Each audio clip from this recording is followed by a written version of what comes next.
பிரதமர் வேட்பாளர் முக்கியமா? அவசர நிலை காலமும் இன்றைய அரசியல் நிலவரமும் அதை பற்றி நம்ம பார்க்கலாம். சமீபத்தில் டெல்லியில் கூடிய எதிர்க்கட்சிகளுடைய இந்தியா கூட்டணி கூட்டத்தில் எதிர்க்கட்சிகள் சார்பாக மல்லிகார்ஜுனா கார்கேயை பிரதமர் வேட்பாளராக நிறுத்தலாம் அப்படின்னு திரிணாமுல் காங்கிரஸ் கட்சியினுடைய தலைவர் மம்தா பானர்ஜி, டெல்லி முதலமைச்சர் அரவிந்த் கெஜ்ரிவால் இவங்க எல்லாரும் கருத்து தெரிவிச்சிருந்தாங்க. இந்த கருத்தால் பீகார் முதல்வர் நிதிஷ்குமார் அதிருப்தி அடைஞ்சார் அப்படின்னு தகவல்லாம் வெளியாச்சு. நிதிஷ்குமாருடைய பேச்சை ஆங்கிலத்தில் மொழிபெயர்க்கணும் அப்படின்னு டிஆர் பாலு சொன்னபோது கடுமையாக ரியாக்ட் பண்ணார் நிதிஷ்குமார். டெல்லி கூட்டணி கூட்டத்திலிருந்து பாதியிலேயே வெளியே அறிய அவர் பின்னர் கூட்டாக சந்திக்கக்கூடிய செய்தியாளர் சந்திப்பையும் புறக்கணித்தார். அப்புறம் நிதிஷ்குமார் இந்த தகவலை மறுத்தார். மல்லிகார்ஜுன கார்கேவை பிரதமர் வேட்பாளராக பரிந்துரைத்ததில் எனக்கு எந்த ஏமாற்றமும் கிடையாது, மனக்கசப்பு இல்லை, எனக்கு எந்த பதவியின் மீதும் ஆசை கிடையாது, எங்களுடைய கட்சி ஒன்றுபட்டு இருக்கு, நாங்கள் ஒற்றுமையாக போராடுவோம், எங்களுக்கு கோபம் எதுவும் கிடையாது, நீங்கள் யாரை வேண்டுமானாலும் பரிந்துரையுங்க அப்படின்னு தான் நான் சொன்னேன், தொகுதி பங்கீடுகளை சீக்கிரமாக முடியுங்கள் அப்படின்னு தான் நான் சொன்னேன்னு நிதிஷ்குமார் விளக்கம் கொடுத்தார். தொகுதி பங்கீடு ஃபார்முலா சீக்கிரமாக முடிவு செய்யப்படும். இந்த நிலையில் இது குறித்து பேசிய தேசியவாத காங்கிரஸ் தலைவர் சரத்பவார் புனேயில் ஒரு பேட்டி கொடுத்தார். அங்கே எதிர்க்கட்சி கூட்டணி பிரதமர் வேட்பாளர் இல்லாமல் வரக்கூடிய மக்களவை தேர்தலை சந்திக்கலாம். அவசர நிலைக்கு பிறகு 1977ஆம் ஆண்டு மொரார்ஜி தேசாய் தேர்தலில் போட்டியிட்ட போது எதிர்க்கட்சிகள் பிரதமர் வேட்பாளர் இல்லாமல் தான் தேர்தலை சந்தித்தாங்க. தேர்தலுக்கு பிறகு புதிய கட்சி ஆரம்பித்து மொரார்ஜி தேசாய் பிரதமர் ஆனார். மக்கள் மாற்றத்தை கொண்டு வரணும் அப்படின்னு முடிவு பண்ணதால் எதிர்க்கட்சி கூட்டணியில் பிரதமர் வேட்பாளர் இருக்கிறாரா அப்படிங்கிறத பற்றி கவலைப்பட மாட்டாங்க அப்படின்னு தெரிவித்தார்.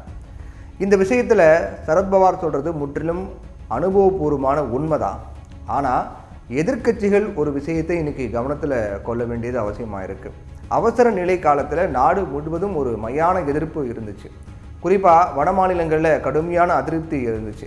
இந்த நிலையில் ஜெயபிரகாஷ் நாராயணன் தலைமையில் கூடிய தலைவர்கள் கிருபாலானி, மொரார்ஜி தேசாய், சரண் சிங், ராஜ் நாராயணன், வாஜ்பாய், அத்வானி போன்ற பெரிய தலைவர்கள் இந்திரா காந்தி எதிர்ப்பு அணியில் இருந்தாங்க.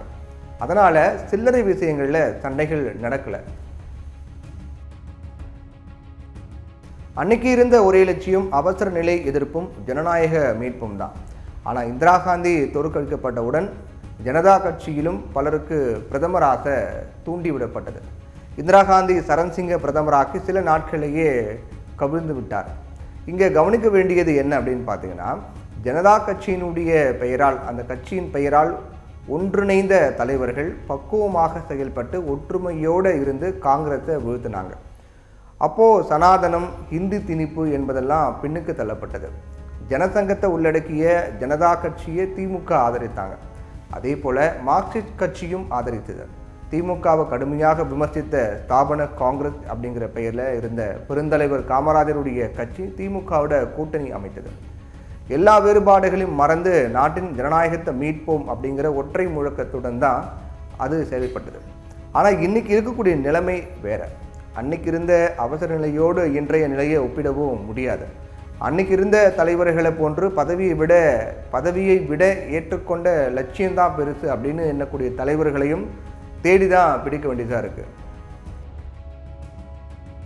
பாஜகவை வீழ்த்துவோம் அப்படிங்கிற ஒற்றை லட்சியத்தோடு கூடிய எதிர்க்கட்சிகளை காங்கிரஸ் அரவணைப்பதில் சிக்கல், மாநில கட்சிகளும் தங்கள் மாநிலங்களில் ஆதிக்கம் செலுத்தணும் அப்படிங்கிற ஒரு கொள்கை குறிக்கோள், அதீத ஆர்வம், இது எல்லாமே இன்றைக்கி பிரச்சனையாகவே இருக்குது.